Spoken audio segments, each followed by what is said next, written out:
Hi, everybody. Thanks for joining me on this Thursday, March 3rd in the Locher Room. I'm Alan Locher. Joyce Becker, who created the incredibly successful soap opera festivals, is here today to look back at the over 2,000 festivals she hosted with over 800 of your favorite daytime television stars. Joyce launched soap opera festivals on February 20th, 1974 at a hotel luncheon in New Haven, Connecticut, with Jacquie Courtney, who played Pat Kendell on One Life to Live, Marie Masters, who played Dr. Susan Stewart on As the World Turns, Michael Levin, who played Jack Fenelli on Ryan's Hope, and the legendary Ruth Warrick, who played Phoebe Tyler on All My Children. Joyce and her husband, Allan Sugarman, would come to host many daytime actors at their home from day one and befriend many of those 800 who had appeared at their festivals over the years. It is my pleasure to welcome Joyce Becker to the Locher Room. Hey, Joyce. Hey there, my friend. How are you? I am well. Thank you so much for being here. You are handsome as ever. Thank you. Michael Corbett sends his love and says hello to you. Well, hello, Michael Corbett. He sent a message and said to say hello. I remember him well. He would schlep along with Ruth Warrick, and we'd do a lot of festivals, and Michael would come along when he wanted to. So we miss you, Michael. Well, how are you, Alan, doing? First off, well, you're Alan. My Alan. Well, you're kind of my Alan, but in a different sense. So my Alan and I are lucky. No COVID, thank goodness. Thank goodness. A long 2.5 years of not working, missing to bring our soap opera stars out in the field. But the casinos, which is what we graduated to, doing personal appearances there, closed down to any shows in their showrooms. The malls, of course, no one goes anywhere. So I'm hoping that 2022 we can bring ourselves back into the field and see the fans that I miss seeing very much. A lot of them still text me and write me, and so hopefully we'll get there soon. And I think the fans are desperate to see. They have been tuning in here to the Locher Room, but they are, I'm sure, very desperate to see them in person. Well, I can't wait. Yeah, so that's great. And the stars, bring them. Well, so I want to take a look back, a real long way back. J-Lo wasn't the only one who grew up in the South Bronx. What was your childhood in the Bronx like? It was fabulous. It was absolutely fabulous. When I turned 81 years young, January 19th. Yeah, you see. Are you an Aquarius? No, I'm a Capricorn. Capricorn, because my husband's about 9 days later, the 28th. Well, then we're kind of, I'm on the cusp. Yep. So we're kind of related. He and I like to go shopping at ShopRite. So we're don't give his secrets away. Anyway, the South Bronx was great in the days that I grew up there. It was safe, and it was just a wonderful place until one of my neighbors sadly was shot. Yeah, on a street in front of our building, and that made us leave and go from there to Forest Hills and then on to Connecticut and now in New Jersey. Wow. Yeah, that's not something. I didn't realize you grew up wanting to be an actress. Where did the desire stem from? Was there somebody you admired growing up, or? I just loved playing make-believe. And my mother in those days gave me drama lessons, tap dance lessons, no singing lessons. I'd clear the room. And I always wanted Me too. There you go. And I wanted to be an actress. I mean, that was my playtime. And maybe an escape from living in the Bronx. I don't know. I graduated from an all-girls high school in the West Bronx. And I did plays. They never let me be in the Glee Club. So that was the end of that. And I told my mother, I really want to be an actress. And my mother said, no. I'm stopping the lessons. You're going to become a school teacher. And no. What was it about teaching that was the thing in those days? You became a teacher. You taught children.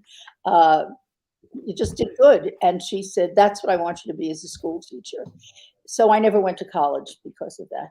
I just started working in our school in the high school that I went to, which was Walton High School in the West Bronx, I became editor of the school newspaper. And I'd write about, people from the Bronx and interview famous people. And there was a young singer whose real name was Walden Robert Casado. And he became a singer, and he had a hit record called Split Splash, Taking a Bath. And his name, he became Bobby Darin. And Bobby became one of my closest friends. And we, just had a good time. And I wrote about him in the school newspaper. I asked the principal if she would allow me to bring him to school and do a record hop. That's what they called dances in those days. Now, again, this was an all-girls high school. So she said yes. I remember her name was Mrs. Heffernan. Oh, wow. Good for you. Well, she threw me out of school after Bobby showed up and started to gyrate. Oh, my God. But through Bobby and his manager, who was then Don Kirshner of blessed memory, who had big television shows, I met people through the music industry. Dick Clark became a mentor to me, and I started working at 16 years of age for a girl named Connie Francis. And I went on the road with her, and I did all of her movie magazine stories. And when I left her employment after 2 years, I had met a man in the Brill Building, which was New York City. One of my favorite buildings in New York City. 19 Broadway. I still remember. Yep. Yes. It's one of the best. It's been used in movies. It's really where a lot of the great American songs were written. And the actors and recorded. Yeah. In there, they recording. So I met this Bobby Darin, and through his people, I met a young man who just came out of the Army at that time, and I was able to go over to California, my first trip to California, to interview him, and his name was Elvis Presley. And Elvis and I became very close friends because we were both Capricorns, both in January, and I still have all the jewelry he used to send me for my birthday. He wanted me to send me a car, and I said, I don't drive, so he sent me jewelry, which I still have and treasure. And he was the first person that I started doing interviews. And then from there, I was in Hollywood 6 months a year. I would go out for the Academy Awards and stay till the new television season began. And that was my entrance into meeting stars and doing interviews. That's amazing. Yep. Hold off 1 second, because I just want to say, Connie Pasalacqua says, thank you for treating us to a visit with one of the greatest ladies of our daytime medium. Oh, Connie, I paid you for that, didn't I? No. Hi, Connie. And for folks who didn't hear us from the beginning, Joyce and Allan are looking to get back out on the road with daytime stars. So keep your eyes and ears open for 2022. Hopefully they'll be able to do that. Thank you. I hope. And Stephen Bergman said, my love to Joyce. Great memory spending the day at Guiding Light photographing the Dylan Julie wedding, then immediately after driving down to DC to photograph your huge weekend event down in DC, which we'll get to the DC event. Did you really think you were going to follow a career in journalism at that point after interviewing Elvis Presley? Oh yeah, I loved it. It was my entrance into meeting stars and being on a set, to be on a stage and watch them emote. And one of the producers of the shows, I asked if I could just come on at one point, and it was a show called The Doctors. It was a soap opera, and I said, "Can I come on and play, an actress on the show and do something so that I could see how a soap opera is really done?" And he said, "Oh yeah.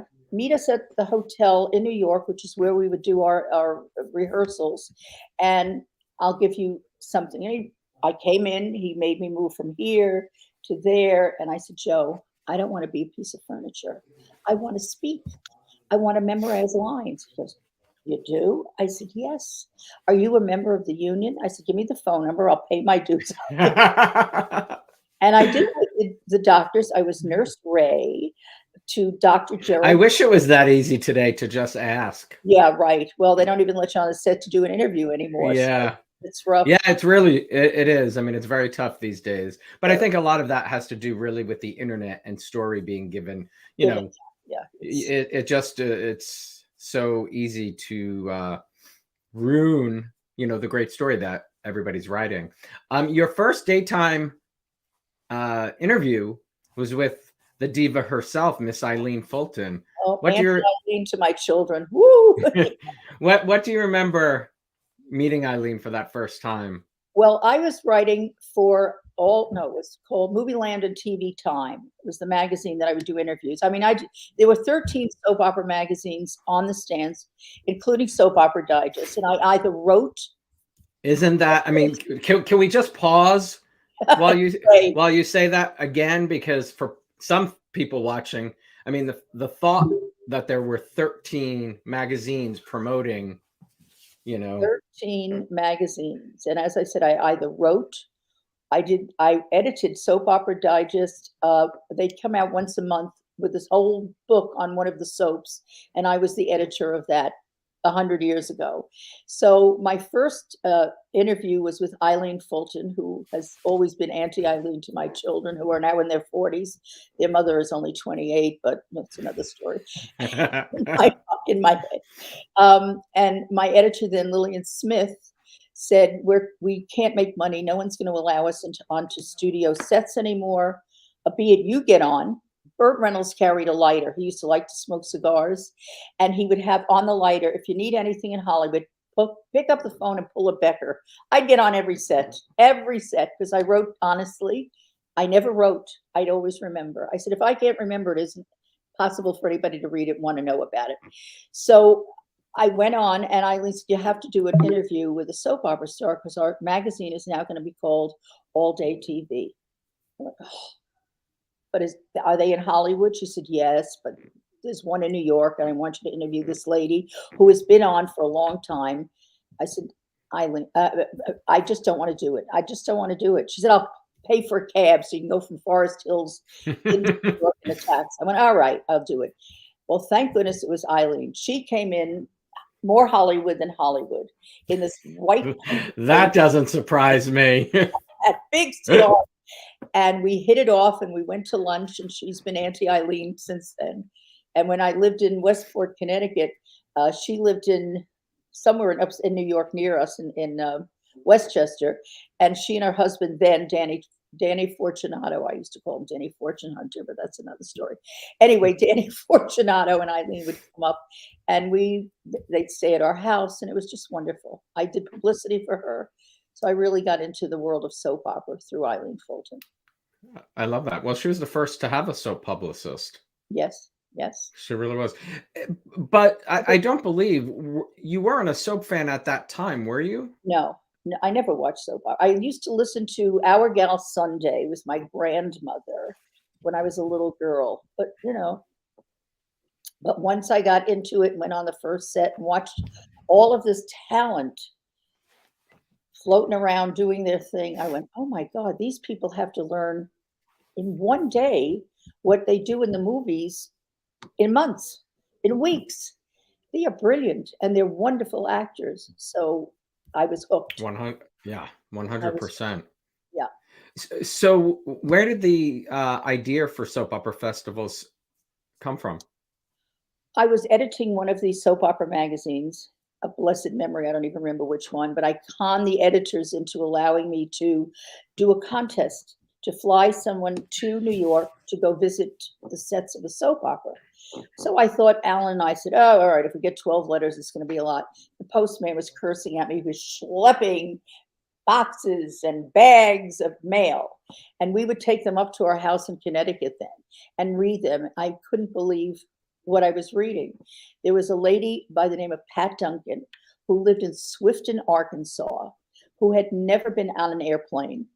And she said her line was, my soap operas are the window to the world.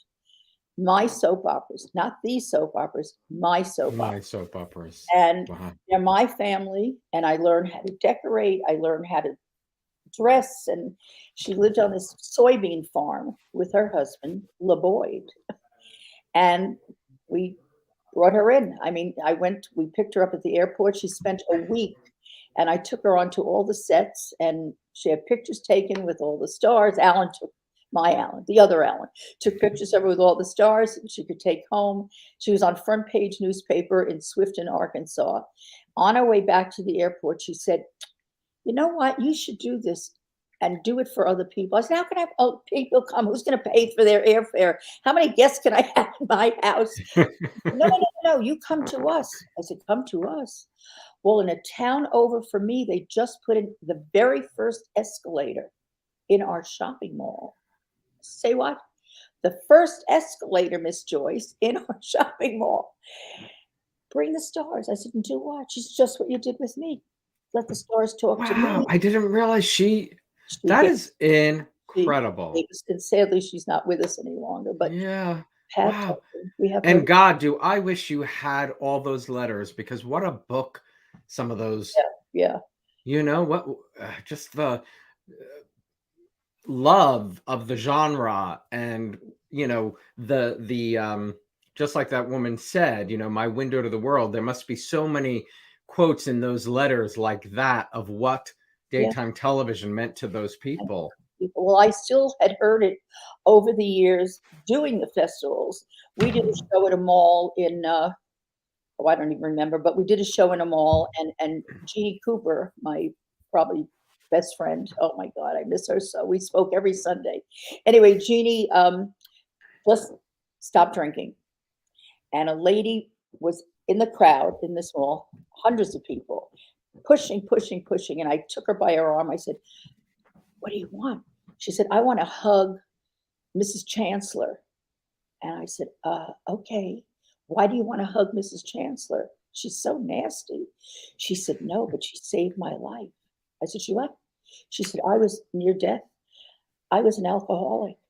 And because she stopped, I did. I cried. Yeah. I mean, there are millions of stories of what the daytime genre have done to educate, save lives, entertain, really. And if I can give one more. So we're at the first time I ever was able to see this, we were at a mall, at a theme park, and we had Judith Light with us. And Judith, I would always, whenever I do a show, even till today, if people are in wheelchairs or sightless or have to read lips, I make sure they're up front. But Judith wanted to get off the stage and let a blind woman see her through her fingers. And she got off the stage, and the woman saw Judith Light for the first time. Yeah. Wow. So wow. So February 20th, 1974, New Haven, with Jacquie Courtney, Marie Masters, Michael Levin, Ruth Warrick, Jacquie Courtney. How did you pick those for your first? What was, was it? I'm curious how you. When I visit the sets, they became my friends. And we said, if we're going to pay them to do these, I want people that are friends of mine. And I also remember some of the people, probably wasn't Ruth, maybe Michael, when we had him on the set of when we had a Pat on the set of Ryan's Hope, they were friendly. And I said, I'm going to make it like it's a dinner party. So it's people that I can speak to and the fans are going to feel comfortable with. That day, the Northeast was hit with the worst snowstorm in history. And they knew there was going to be a snowstorm. So a lot of the actors came to my house then in Connecticut, and we schlepped up to New Haven in the morning. The place was jammed. And the first time I ever saw students from Yale, guys from But you actually thought it was going to be empty because of the blizzard. Empty. It was empty. And the love that these fans gave to these actors, I will never forget. And it still goes on, which is fabulous. Yeah, it is incredible. And Ruth helped you sell tickets to that first event. Ruth used to come to our house in Connecticut. She loved staying at our house. She loved Connecticut. So Ruth had her own room, and she'd come up, and we weren't selling tickets, and we didn't know what to do. She'd, oh, all right, let's go. We got in the car, and she'd go to beauty salons with me and have a pocket full of tickets and sell them to the women under the hair dryers or having their hair blown out. So she called it her company, of course, but that's okay. So she was a salesperson for us.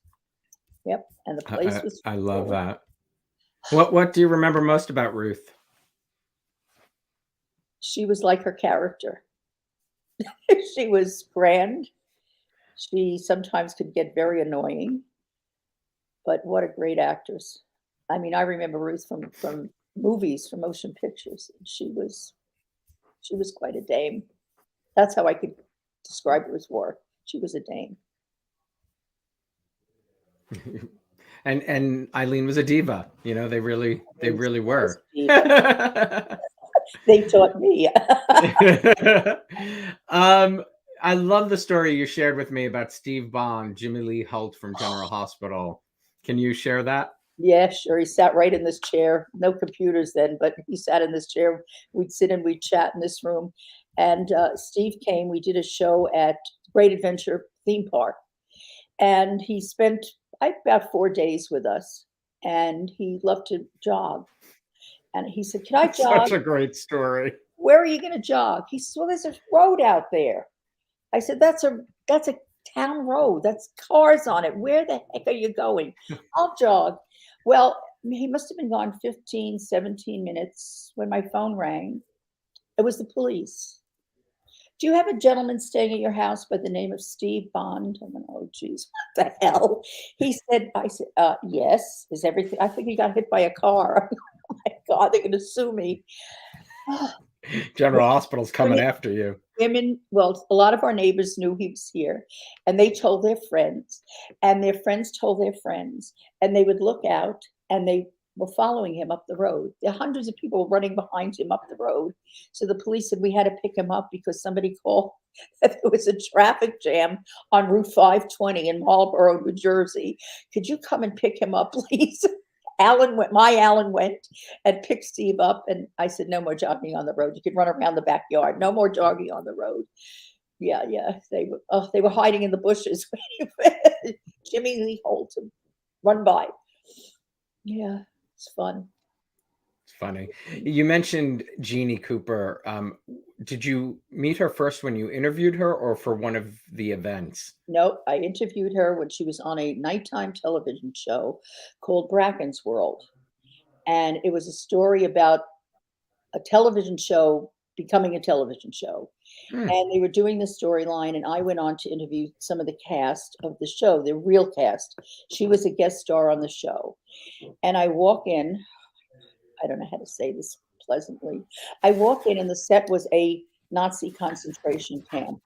Oh, God. And I wanted to do a Huey, Huey, Louie, and run. Seriously. And here comes this blonde in this Nazi uniform, gave me the Heil Hitler sign, and I started to cry. And she came over and put her hands on my shoulder, and she said, "Are you all right, dear?" I said, "I'm Jewish." Which made her laugh uproariously. And she said, "Well, my name is Jeannie Cooper, and I'm not a Nazi." So that was it. We became very close friends after that. Yeah. And Jeannie stayed in the house with us for several times. And yeah. I bet she was. I met her once. I mean, I did not know her. I loved her. Yeah, I bet. We would do our shows. We would go shopping. About an actress. She was an actress. She was. Her stories to tell. And never called my husband Allan, called him. Is him home? Is him driving? Him. Yeah. I mean, watching her as Mrs. Chancellor was something. Yep. See this blouse that I'm wearing? Yeah. I bought this when I was with Jeannie doing a show somewhere or another. We would shop. We would run around to malls and shop. Yeah. We bought paintings together, and oh my God. And I speak to her every Sunday. Every Sunday, "I'm picking up my grandkids, taking them to McDonald's." I said, "Could you do it better than that, Grandma? That's the crap they allow." Jeannie was Jeannie. She was, and what an actress. Yeah. I love that. Floyd was asking, do you remember the approximate air date of your doctor's episode? Because he is interested in finding it on retro TV. Oh my goodness, retro TV. Ooh, I'm that old, I guess. Well, you know what? My Alan's going to look it up. Okay. I'll tell you before we finish. I love that. Thank you, Alan. Another story I love is when you had 40 actors, all male, going to 40 different Sears department stores in November of 74. Tell us what happened. So they were all male. They wanted men in the stores because they figured women would come. They didn't realize men also watch soap operas. So we hired anybody who was breathing out of New York. And it was As the World Turns and The Guiding Light. And I think maybe those were the only two. In any event, they all were on. We had cars picking each one up on both ends. Sent out pictures that the actor pre-autographed so that they could be handed out to the people who came. And it was an autograph session, just not a Q&A with me hosting, because how could I be in 40 places at one time? So they went. Well, the night before this event was going to take place with these 40 people going, and one of the producers says to me, "Pray that a plane doesn't go down, honey." Oh God, that's the worst. Oh, and anyway, the day before, the night before, one of the actors called and said, "I have a problem. And your problem is my wife just went into labor and I'm taking her to the hospital and she's going to have the baby, they say, tomorrow. So do you still want me to come, or should I be with my wife when she has the baby?" I said, "Listen, I'm a woman. If you don't go with your wife, I'll come and I'll beat you up." So he went with his wife, and I said, "There are no more stars that are breathing that are male."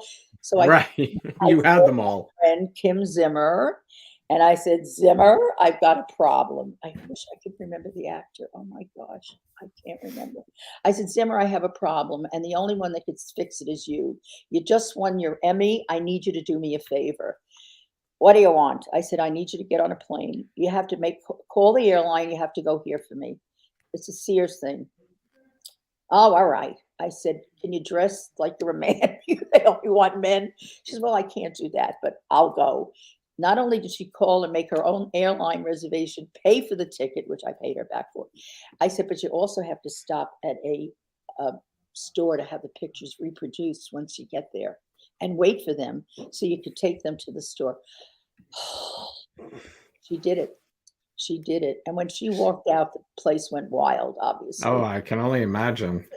What a trooper.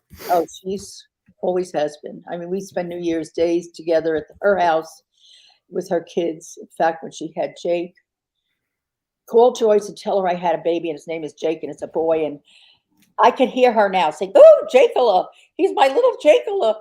Tell her he's not Jewish. His name is Jake. AC called me and told me. Well, that little Jake is about to have his first child. So is that a crazy? I loved your interview with Zimmer. It was great. Crazy. Here's one of the ads for one of your shows. Oh my gosh! Read the whole Rotten bunch. Yeah, I love it. Rotten. Yeah, they were. Not in real life. They were all wonderful. Kevin Miller sent this to me, a fan who attended many of them. Oh, wow. Kevin, get ready, honey. We're going to be back on the road. I love it. You spent a lot of time in New Orleans with the LeBlanc family. Oh, my Christian. I just hope they don't kill him on the show. What was that like? Oh, crazy. I became a family member. Christian and his parents, and we'd always bring Jeannie with us because there was a love affair. In fact, speaking of chicken soup, which I wanted to make you for your cold, Christian's aunt, I had to send her my chicken soup recipe. Yeah, she married a Jewish man and she didn't know how to make chicken soup. So I sent her my chicken soup recipe. So I became a member of the family, his brothers, and it was just wonderful. And his father, who I loved Jeannie. And if you ever have him on again, he'll tell you how his dad and Jeannie would hold hands and his mother would be walking behind them. And she and I would laugh hysterically. "He doesn't even know I'm alive, Miss Joyce. He doesn't even know I'm alive." So I spent a lot of time, and Christian spent a lot of time in this house, including one time with Jeannie Cooper. Yeah. So he's been here a lot, and I just adore him. In fact, he's going to be doing, hopefully soon, off Broadway. Yes, he was supposed to do it in January. COVID. So I think it's June, and he's probably going to stay here until he finds himself an apartment. So the hysteria will turn up in my house again with Christian. Right. Yeah. Oh yeah, I must have the wrong date for the Sears event. It can't be 74 because it would not be. It's probably 84 with Zimmer. 94. 94 with Zimmer. Yeah. Sorry. That's okay. 7 looks like 9 to me sometimes too. Yeah. Lila pointed that out, so I appreciate that. You've had Tony Geary, David Hasselhoff, Ricky Dean Anderson, Lucci, John Stamos. Who or what event drew the largest crowd for you? Probably the one we did in New York City with all Procter and Gamble shows. Yes. It was the and your shows. It was the Isle of Manhattan, and it was the birthday of the Statue of Liberty. 19, what year, Alan? 86, right? Oh no, not Statue of Liberty. No, I was thinking the centennial year. No, it was Alan said 86. It was the Statue of Liberty. It was her birthday. So we had all these. How many stars? I don't remember. About 40 stars on Pier 11.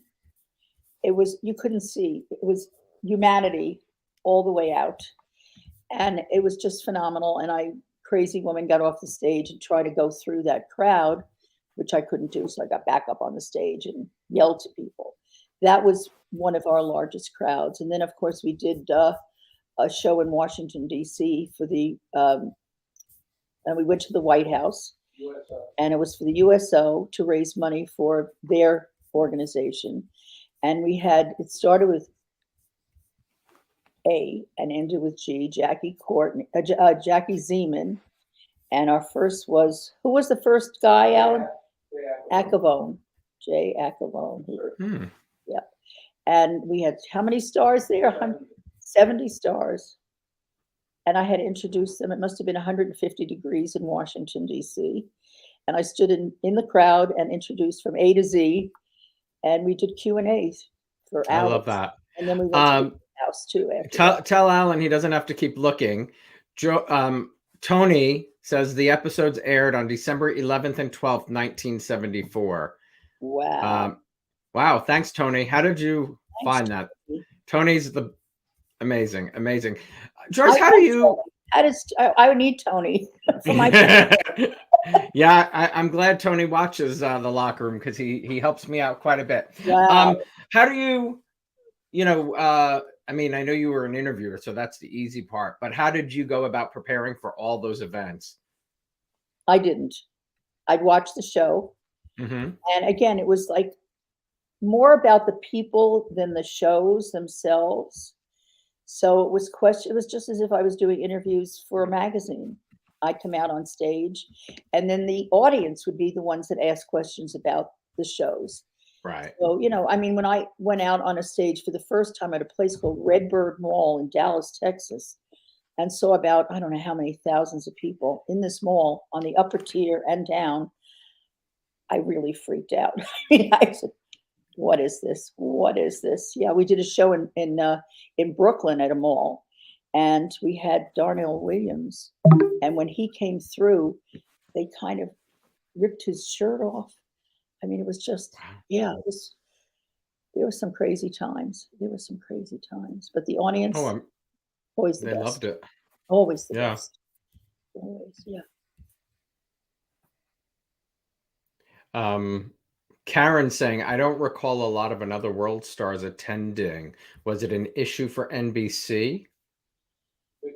No, Vicki Wyndham. We had a lot of stars at the beginning of our shows, and Vicki Wyndham was a Doug Watson and Bill Espy. Alan's in the background. Yeah, so we did a lot of the stars from NBC, but we also had to do it according to ratings of the show, because you didn't want an empty audience, and the actor to be, well, what are we here for? No one's here to talk to us or see us. So we would make sure that the ratings were okay. And one of the networks wanted to pay us to own us and just use their stars. And, I could have been quite Was that ABC? Yeah, I'm not telling. Not nice. I would assume it was ABC because they were the only ones who own their show, really. ABC. Yeah, I mean, ABC. I love it. and ABC, sadly did do a lot more because they own the shows than Right. Well, when they started with Ryan's Hope, they said, we'll pay you to bring them out on the road. No, it wasn't. It was Loving, Alan. Right. Oh, Levin. Right. Church room pew. Loving. Yeah. We said, but we'll do it. We'll do it. And, we did. We did Robert Tyler out the first time. Oh, yeah. I remember Robert. Was there anybody you were unable to get for whatever reason that you wanted? Well, one star who had done a show for us one week, and I called him to say, I would like you to do one in, where did we go? The Alamo. Where were we? And he said, well, my price just went up. I said, wait, what? Yeah, he said, I'm sorry, but I can't do it for what you used. I said, that's what they pay us, and we pay you. You want what I'm going to make to host the show? I don't think so. I'm not doing it for nothing. So, right. Wait, did you have a good time? Yeah. Did I treat you well? Yeah. Did the audience love you? Oh my gosh. I said, remember it well, because I won't be calling you again. So when you want to apologize to see your fans again, call me. I pick up the phone. I called back a year later. And I didn't realize what Connie just said, and I'm so thankful she did. She says your events were among the first times that the mainstream press ever carried coverage of soap operas, really helping to legitimize them, which is amazing. And congratulations, and I'm so thankful for that, because it is so, it's really unfortunate that mainstream press didn't cover the genre, because I think we would have more than 4 shows left on the air if they covered them as they covered other things as well. Well, listen, look what happened once the daytime Emmys went to nothing. I mean, we went from doing shopping malls, sidewalks on a street when a town wanted people to come in and shop. We would do theme parks and Great Adventure here in New Jersey. We used to have to add shows to the 2 that we would do, because the traffic jam was so long. They'd have to shut getting in and out to get them and get in and get out. And we would do that. The first time there was a headline in the newspaper, I think was in Texas, about the soap operas and how many fans came and how many people were there. Canada, oh my goodness, Canada was crazy. Canada was nuts. We did malls in Canada, but our theme park up in Canada was incredible. Thousands and thousands of people. Thousands. Yeah, it was great. I want to go back. Yeah, we did at Procter & Gamble for the first time while I was there. We did a 5-city mall tour with As the World Turns and Guiding Light. Another World was off the air by then. Yeah, it's crazy.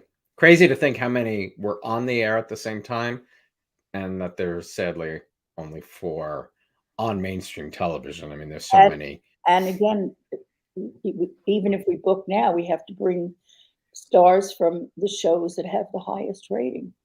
Yeah, of course. But I love the fact that so many of these actors and actresses are still friendly. I don't use the word friend flippantly, although a lot of them are still friends, but are still friendly to us. And we speak a lot. We text all the time. And, when we visit, when we can, I mean, Susan and Bill Hayes would come every year, and they know where we hide our front door key. We were off doing soap opera festivals. Well, we're going to be in New York to see theater. Well, you know where the key is. They would come and get the key and let themselves in. And when we come back at the end of a weekend, they were still here. They were still here. And we speak to them probably once a week. Yeah. I had never met them until I had them. And boy, what a delight they are. I adored them. They were meant to be together. I mean, yes. You just watch her dote, and both of them dote on each other. Not it's equal, but you really you feel that love for sure. They really are the best. Do you have a favorite city, venue, or show that you've done? Could be a small one. Doesn't have to be, for whatever reason. The people. All of them. I mean, the first one obviously was my favorite because it was our first one and gave us the wherewithal to know that fans were there for the soap stars. My favorite city, I still will say, is two. One in North America, one up in North America. One is Toronto, and one here is New Orleans. But every city that we go to has a special meaning for some reason or another for me. So they're all great. I miss all my children because Susan Lucci, I was Auntie Joyce to her children. She was Aunt Susan to my children. And, and Helmut and Allan, Helmut Huber and Allan would always get into political discussions. We'd laugh. Susan and I would go under the table. We'd say, that's it. And so it's just sad that some of them, and of course, Eileen Fulton and a lot of the shows. Today, we watch a little bit of everything. However, I will be honest, my lunch hour is with the young and the rest of us, as I call it, to say. The young and the rest of us. I love that. Love that. Love that. The young and the rest of us. So I still, and I'm Victoria's other mother, Amelia Heinley, and I, like every day we text each other. And yeah, so it's good. But again, I mean, are you loving her with Robert? I'm so excited. You have no idea. I was my Allan's golf partner. He and Robert would play golf all the time. He looks phenomenal. What an actor. He's wonderful. He's so good. So yeah, I just wish they could kiss a little bit more, but with COVID, they're not allowed to do that, I guess. Brenda says, I miss watching the daytime Emmy special memories with Joyce when my mom won a trip to go. She arranged for me to go on my very first date with J. Kenneth Johnson. Not too shabby. Love you, Joyce. I love you, Brenda. Casinos. We started with the malls, street corners, theme parks, and then casinos. That was our today events. I mean, I don't care. I go anywhere in my living room for all I care. But the casinos would pay for tables at the daytime Emmys. So we had 3 or 4 casinos. I'd have 3 or 4 tables sitting right in the midst of all the stars, and it was just wonderful. Just heaven. I love it. Yeah. I don't think I knew this story. Can you please share the James Brady story? Oh, James and his wife Sarah. So we did again a festival in Washington D.C. and we'd always get in to visit the White House. And this time again, this was for the USO, and we went to the White House after our show. And Alan's yelling, it was 1990, and that's the only reason. He either carries bags or whispers answers to me. Hey, it's good. Do what you got. Keeping you accurate. Absolutely. Anyway, well, I'll tell you about an inaccurate person I interviewed. I mean, I brought out on the stage once by the wrong name as the audience is yelling at me. So anyway, we did the White House tour, and they asked if James Brady could come in, and well, he was still in a wheelchair. And Sarah wheeled him in, and we were in the green room, I guess, and she helped him up. I mean, there was not a dry eye from anybody in the room, producers of the soaps and actors. And he stood there and he thanked everybody, and he said to them, I learned to speak again after I was shocked by watching soap operas every day. And I thank you from the bottom of my heart. And that, if that's 90, that's 9 years later, because it was 81 when he was shot. He sat down and he said to Sarah one more time. She lifted him up. He said, I don't know how to say this, but I have a favorite soap opera. And he said, I don't want any of you to be upset with me, but it was The Guiding Light. And then he sat down. I mean, I was hysterical crying, and oh my God, it was just, yeah. Again, it's the power of the genre. That's right. That's right. That's right. Yeah. It was just an amazing happening. Yeah. Which is so interesting. I told you, before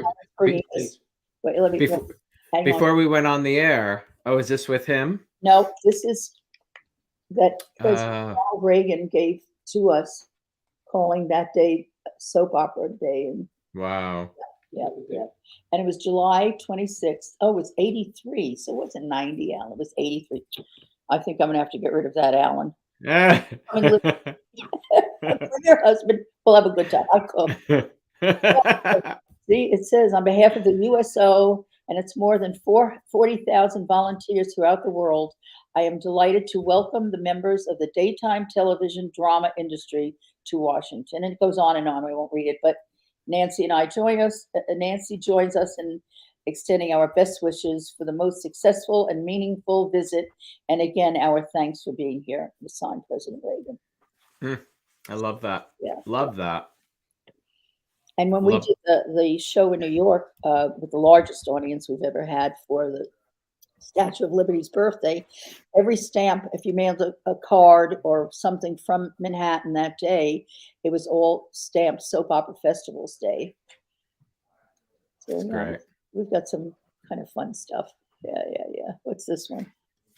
Oh, that's Soap Opera Festival Day in New York with the stamp, with the island. It went to July 4th, 1986. Yeah. It's crazy. Great memories. Yeah, it is great memories. You traveled many times to Memphis, and tell us the two amazing things you did there. Well, first of all, Elvis was one of my good friends, which I told you at the beginning. But we would always visit. I mean, let's pause for that too. Oh, Elvis was one of my good friends. I love that. I love that. He was. So we went to visit Graceland, and he was sadly already gone, but I called, and it was Christian LeBlanc and who else? Sean Carrigan were down there to do a festival with us at a mall. And I said, would you like to go to Graceland? What? So I called and I said, hi, this is Joe. I mean, they know me down there. I never am a pain in the neck, but they know because of all the books and stuff and the writings, and they knew my friendship with Elvis. So we went to Graceland, and they stopped all of the tours while we were in the house. Wow. And you had to see Christian with his camera. I mean, when we were in Washington at the White House, he went up to where they almost threw us out, because he went up to where the president lived, and with his camera taking pictures, looking for the dog or a cat or whatever. No idea what he was doing. So we did that at Graceland, and then he in turn took Alan and I to St. Jude Hospital, and I was very close with Terry Thomas and knew the Thomas family very well too during my living in California for 6 months a year. And St. Jude welcomed, we would bring soap opera stars every time we were in or near Memphis to visit the hospital. And they would always have one of the doctors, and they'd bring one of the children. Pre-COVID, no masks. It was phenomenal. And we would have lunch with them. And on one trip, there was a young doctor who just found the gene. The girl found the gene for blastoma of the eye in children. And she was able to put together somehow to help these children. Not incredible. It was just Memphis. Incredible. Memphis. Incredible. Well, speaking of incredible, you and the other Allan have been married for 48 years. Yeah. What makes it work? We don't talk to each other.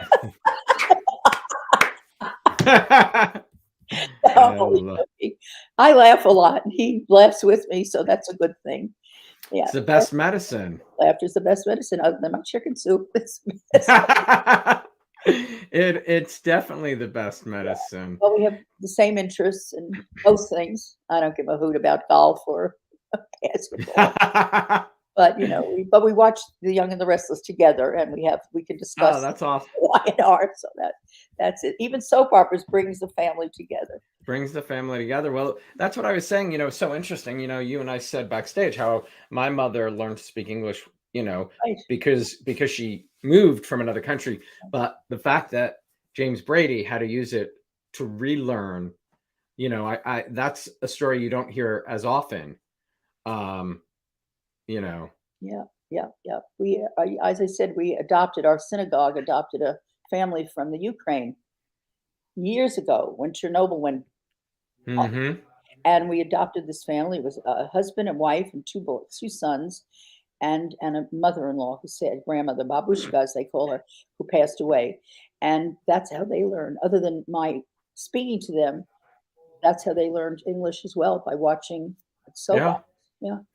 It's amazing. Robin Farber says, "Looking good, Joyce." Thank you. She lives next door. I love it. Joyce, it is a delight to talk to you. Oh my God. Thank you. A hug, darling. Yes. Hugs to you, Allan. Thank you so much. Fans and I say thank you for all you've done for this industry and bringing, the soap fans to the people. We'll do it again. And I'm going to let you know so you can. Yeah. So I will. Job, and then I'm going to invite you, and you can bring your camera with you and we can do interviews. I would love to meet a lot of the fans myself in person. There you go. And thank them for our next show. Great. Yeah. Love you. Thank you so much. Have a great afternoon. Thank you. Bye-bye, sweetheart.